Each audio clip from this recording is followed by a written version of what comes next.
can you please introduce yourself to our audience? My name's David Hong, and I'm a partner with Red Building Capital, which is, I guess, probably one of the oldest and largest cryptocurrency venture capital funds in Taiwan. And what kind of projects you're looking for? We are here at Consensus 2022. So what brings you here? You're looking for... Our investment is pretty much anything Web3, and we try to kind of spot what we think are like potential trends. So, one of the projects we're working with right now is it's a GameFi, but it's going to be a AAA game as opposed to kind of the ones that we're seeing now, and it's led by one of the godfathers of esports in Asia, who's his name's Johnson Ye, who was the former head of Riot Asia. And I think for us, we see our advantages. We're mostly crypto natives, and so but we have very good relationships with traditional investors in Taiwan, and so we're helping bring in a lot of new traditional investors into the crypto space. What would you recommend to people who are just getting into crypto space or thinking about getting into space? Because with the market downturn, some people are so afraid of it. But what is a view of your long-term view more on the crypto projects and the industry? I think that everyone needs to understand that we're still very, very early.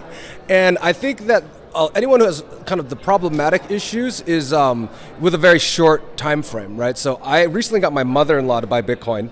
And my sale to her was, and I read this somewhere, and I hope it's true, otherwise I lied to my mother-in-law, but nobody who has ever bought Bitcoin and held it for more than 3.5 years has lost money. So I think you have to have a long-term horizon, because realistically, most Bitcoin holders are hodlers. So they, I haven't touched my Bitcoin, I have it in the cold storage, and I haven't touched it for 5-6 years, right?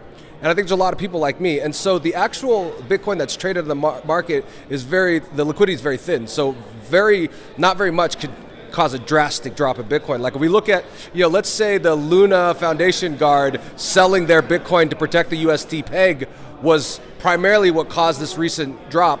I mean, I think that was like 80,000 Bitcoins that caused it to drop from 40 to 28,000, right? So that's not that much money in a market to cause such a drop. So I think that volatility is always going to be there because it's a whales game. So all of us non-whales just need to have a very long-term perspective. Anything else that you want to share from your perspective? Anything you want to share to the audience?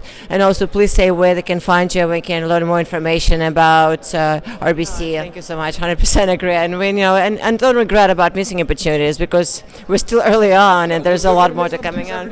Yeah. Well, thank you so much, David. I appreciate you joining us. Yeah. Have a great rest of the day and the rest of the year. Thank you, guys. Thanks.